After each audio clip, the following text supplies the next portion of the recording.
Կարմիր բազուկի տերևները շատ օգտակար են և նույնիսկ ավելի հարուստ են վիտամիններով, քան հենց բազուկը։ Զարմանալի է, չէ՞։ Այդ իսկ պատճառով հաճախ օգտագործեք ձեր սննդակարգում։ Այսօր միասին պատրաստում ենք բազուկի ճավ կամ բորանի շատ համեղ հետաքրքիր տարբերակով։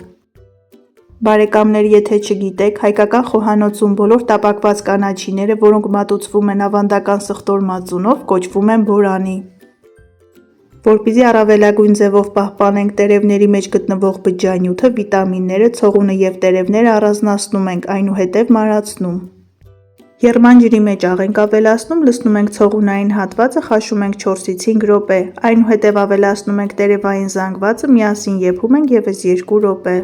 Երկու մատով սեղմում ենք ցողունային հատվածը, եթե փափուկ է, ուրեմն պատրաստ է։ Ջրքամում ենք, ցողում ենք սառը ջրով, որպեսզի տերևների կանաչ գեղեցիկ երանգը պահպանվի։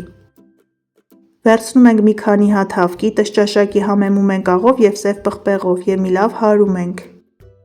Որպեսզի կանաչու բույրը և համը արտահայտիչ լինի, սոխով չենք տապակում, կօգտագործենք կարագ, մի փոքր էլ բուսայուղ կավելացնենք։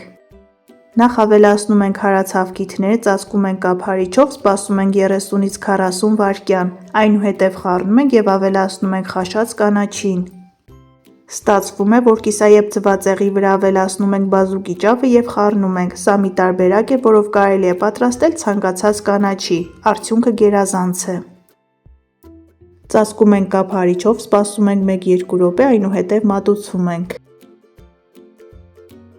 Չենք մոռանում սխտորով մածուն պատրաստել և վայելում ենք հայկական խոհանոցի ամենահամեղ ճաշատեսակներից մեկը՝ բազուկով բորանի։